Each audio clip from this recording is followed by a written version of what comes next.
Hey there everyone, welcome back, and now we have another build.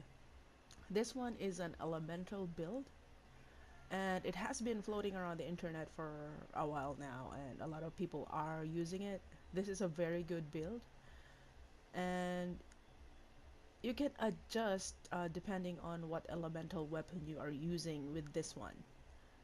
So let's go ahead and take a look at the skills. For one, it has Rathalos Mastery, which is critical element. So it increases elemental damage, whether it's fire, water, thunder, ice, or dragon, when landing critical hits. So it's kind of like crit boost, but for elementals. And the next one, since we're using the Kadachi bow, thunder attack level 3. So we can have 100 plus points in thunder attack. Critical eye 3. Weakness exploit level 3. Constitution from the talisman level 3. We have critical boost level 2, normal shots level 1, and spread shots level 1. And lastly, bow charge plus. So depending on your decoration, it can be a very powerful set. Let's go ahead and take a look at the equipment. We have the Wrath Soul Helm B. Oh, hold on. I'll show the equipment with the skills. Sorry about that. There.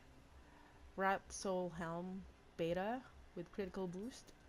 Rathalos Mail Beta with weakness exploit level 2. Kaiser Vambraces with weakness exploit level 1.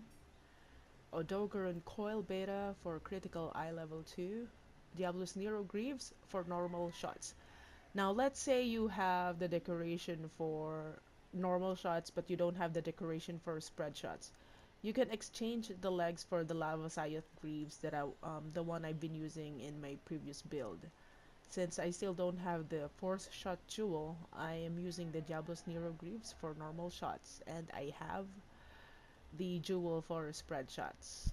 And now Fitness Charm level 3 for the Talisman, so we can get Constitution level 3. For the mantles, you can use whatever you want. Let's look at the decorations that I put in here. I have 3 bolt jewels, very easy to get.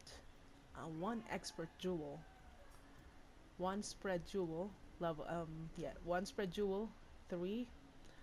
So you can only put 1 level 3 jewel here, and you can only put it on the Kaiser Vambraces.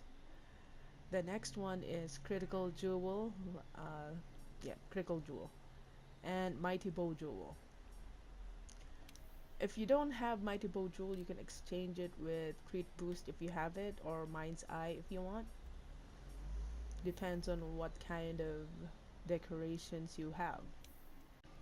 Okay, the next one that I'm gonna show is also the same build, but this one we're using the water shot type for the bow. We have water shot 3, which has 240 water element, and with water attack level 3 we'll have 310 water element at the final one. So the only thing that changed here is the weapon and the decorations.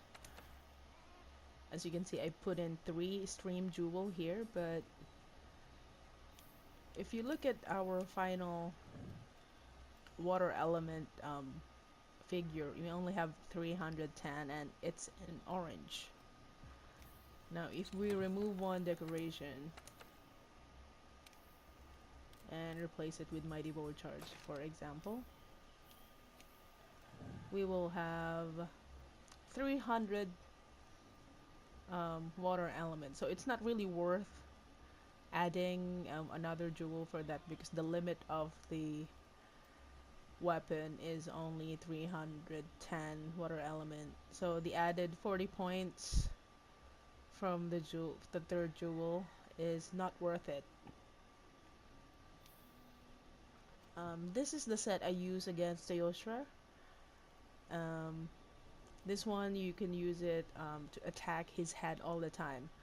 That's the main point of this build. You have to always attack the weak points of the enemy and always the head. So if you're not too confident about, going head on with Teostra, I wouldn't suggest it. I would rather suggest you go with the dragon piercing build so you can attack Teostra from afar and not have to worry about his attacks. But if you're brave, you can always go head on and attack his face. Now let's head on to the fire set. For this one, I'm sporting a Anjanath bow. So let's take a look. With the skill, I just added fire attack level 2. Like I said, you can always exchange the expert down here for another fire attack with blaze. And it will increase our fire attack up to 490, and that's a pretty good with just a sacrifice of 4% affinity. Now the Anjanath set has a negative 20 affinity, which can be something that not a lot of hunters would like. But with this set, we can counter that with a weakness exploit. And if you really like this fire weapon, you can augment it with 2 affinities. So at the end, you'll have 10% affinity and 1 attack. That is, if you really like it and you have the stones to augment the weapon. Maybe I will augment it later, but for now, this is it. And I've shown the decorations right here. We just edited the elemental jewels. And let's head on to the dragon bow. For this one, I chose the dragon bone bow. As you can see, let's take a look. The dragon bone bow 3. It has 420 dragon and 2 slots. Although it doesn't have any power coating, it doesn't matter. We're going to use close range coating to increase its attacks, because we will always be hitting the head of the monster anyway. So let's take a look at the decorations. We have 4 dragon jewels here. I can add 1 more dragon jewel, but it will only add 10 more points to the total dragon element, because the weapon also has a limit of 550. But for now, we have 540 dragon element, which is pretty high. I think this is the highest that we can get with a dragon elemental bow. It has paralysis and sleep. So those are really good to have. And we also have 10% affinity with the armor set. A very good weapon against monsters that are weak with dragon, like elder dragons. Next, we have the Lagiana bow for ice element. You can see there. Let's take a look. Pretty much the same adjustments. We have ice attack level 2.